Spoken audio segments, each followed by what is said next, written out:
Everyone, good morning. কেমন আছো তোমরা? আশা করি খুব ভালো আছো। আমিও কিন্তু বেশ ভালো আছি, কিন্তু যা গরম পড়েছে মানে কি বলবো। যাই হোক, সকালে উঠে এই যে মুড়ি নিয়ে বসেছি, দেখো।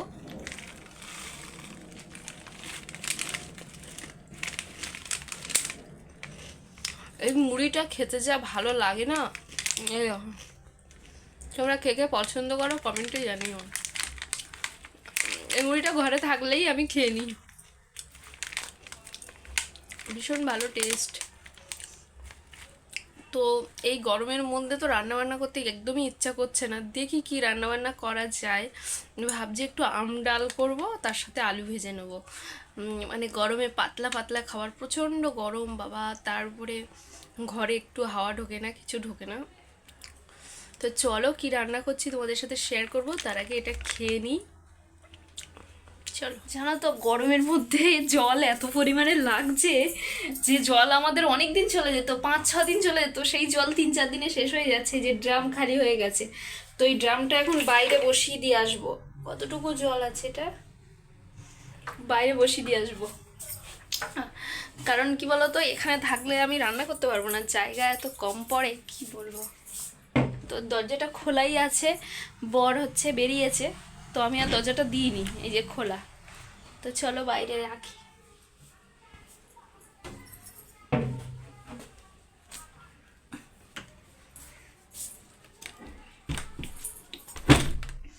চলো ডালটা গিয়ে সিদ্ধ বসাই, না হলে অনেক দেরি হয়ে যাবে। গরমের মধ্যে না রান্না করতে একদম ইচ্ছা করে না, ভাল লাগছে না। এই দেখো কতটা পান্তা, দেখো এতটাই, 1 গামলা পান্তা। এখন আমি কি করি বলো?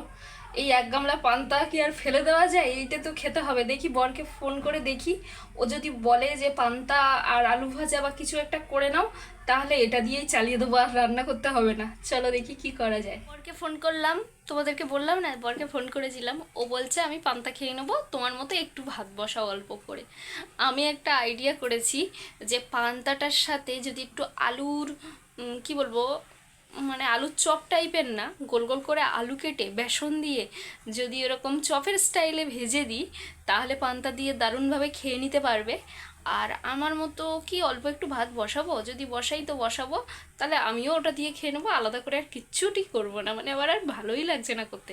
তো চলো ঝটপট করে যেটাই বলেছে সেটাই করে নিয়ে বিছানা চাদর গোছাবো। আর একটা জিনিস তোমাদের দেখাবো, যেটা দেখানো হয়নি। বাড়ি থেকে কবে, সেই পয়লা বৈশাখের সময় মনে হয়, এই আম এনেছিলাম, কাঁচা আম। তো সেই আম এখনো পর্যন্ত খাওয়া হয়নি, 4টে আমই পড়ে আছে। তো 2টো আম রেখে দিয়েছি, একটা চাটনি করব, একটা আম ডাল করব একদিন। আর এই দুটো আজকে আম পান্না বানাবো। তো আম পান্না বানাতে গেলে তো আম পুড়াতে হবে। তো পুড়াতে গেলে গ্যাসটা অনেকটাই চলে যাবে, মানে গ্যাসের যা দাম, আর তারপরে আমাদের একটু বেশিই লাগে। তো সেই কারণে গ্যাসে আর আমটা পুড়াবো না, সোজা ভাতের মধ্যে দিয়ে দেবো। আম ভাতে দিচ্ছি। তো চলো দেখো, আমটা বের করে বিকেলের দিকে একটু আম পান্না বানাবো। না হলে বিকেল যদি না হয়, তাহলে পড়িয়ে এসে তো খুব কষ্ট হয়ে যায়, টায়ার্ড লাগে। তো তখন আম পান্না বানিয়ে খাবো, অবশ্যই তো তোমাদের সাথে শেয়ার করব। তো চলো আমটা ভাতে দেওয়া যাক। ও চালটা কিন্তু আগে ধুয়ে নিয়েছিলাম, এবার ভাতের মধ্যে আমগুলো দিয়ে দেবো। এই দেখো কি সুন্দর হয়েছে। তো চলো ভাতটা বসিয়ে নিই। আলুগুলো কিন্তু এরকমভাবে গোল গোল করে কেটেছি, চপ বানাবো বলে। সেই বেগুনির মতো করে চপ বানায় না, ওরমভাবে করব। এই জন্য গোল গোল করে কেটেছি। চলো একবার ধুয়ে নিই। এই যে বেসন ঢালছি, এবার ওইগুলো আলুগুলো দিয়ে যে পকোড়াটা বানাবো, ওটার জন্যই কিন্তু ওই ব্যাটারটা রেডি করব। তো চলো ব্যাটারটা রেডি করে আবার তোমাদের সাথে দেখা হচ্ছে। দেখো ভাতটা কিন্তু আমার হয়ে গেছে, ভাতটা নামিয়ে রাখলাম। নামিয়ে রেখে তেলটা গরম করতে দিয়ে এই যে আলুর চপগুলো এবার একে একে ভেজে নেব। এইভাবে আলুর চপ তোমরা কি খেয়েছো আগে? অবশ্যই কমেন্টে জানিও। আমি কিন্তু এইভাবে আলুর চপ প্রায়ই করে থাকি, মানে মাঝে মধ্যে করি। প্রায় বলতে যখন বেসন বেশি থাকে, বেগুনি করি, এই সমস্ত সময় আমি আলুর চপ দিয়েও করে নিই। আর এটা কিন্তু বেশ খেতে ভালো হয়। হয়তো সেই আলুর চপের মতো না হলেও মানে বেশ মুচমুচে হয়, একটু চিপস টাইপের হয়, ভালো লাগে খেতে। তো তো দেখো কি সুন্দর ফুলেছে, ছোট ছোট করে আলুর চপগুলো করেছি না। একটু বেসন, কালো জিরে আর দিয়েছি নুন, হলুদ, গোলমরিচের গুঁড়ো, আর তার সাথে কিন্তু একটু খাবার সোডা দিয়েছি, যার জন্যই এত সুন্দর ফুলেছে। আর এইটা দিয়ে ডাল কিংবা পান্তা এগুলো কিন্তু খেতে খুব ভালো লাগে। আমার বর বলল যে পান্তা খাবে, তোমাদেরকে তখন জানালাম, কিন্তু ও যদি এইগুলো করে দেওয়া যায় তাহলে পান্তা খেতে আর কোনো ঝামেলা নেই। ও সে সকাল বিকেল দুপুর যতবার পান্তা দেবে এরকম একটু ভাজা পোড়া থাকলে ও খুব সুন্দর করে খেয়েও নেবে। তোমাদের সাথে কথা বলতে বলতে দেখো একদম মানে আলুর চপগুলো রেডি হয়ে গেছে, কি সুন্দর দেখাচ্ছে না বলো। এদিকে দেখো ভাতের যে এটা ছিল, প্রেশারটা ছিল, ওটা তো পড়ে গেছে, তারপরে এবার ফ্যান ঝাড়বো। তার আগে এই আমগুলো বের করে নিচ্ছি। এমনি অনেক দিন হয়ে গেছিলো, আমগুলো খুব একটা শক্ত ছিল না, একটু নরম নরম হয়ে গেছিলো, ওই জন্যই ফেটে গেছে। তোমাদেরকে বলেছিলাম না কি মানে কয়েকটা জিনিস দেখাবো, চলো দেখ। প্রথম জিনিস এটা, জন্মদিনের চকলেটগুলোকে জলে ডুবিয়ে রেখেছি যাতে গলে না যায়। কে কে এরকম করো আমাকে কমেন্টে জানিও। ফ্রিজ নেই তো কী করবো, একসাথে খেতেও পাচ্ছি না, সেই কারণে এরকম জলে ডুবিয়ে রেখেছি। আইডিয়াটা কেমন বলো? ঘরে চলো একটা জিনিস দেখাবো। এই দেখো, সেদিন মেলায় গেছিলাম না, তো এই যে আমার কমলা লেবু গাছটাকে এইরকমভাবে রেখেছি, কেমন লাগছে জানিও। আমাদের ফটো ফ্রেমটা আড়াল হয়ে গেছে, কিন্তু এটা এইরকমভাবে আছে। আরও একটা দেখো, এই যে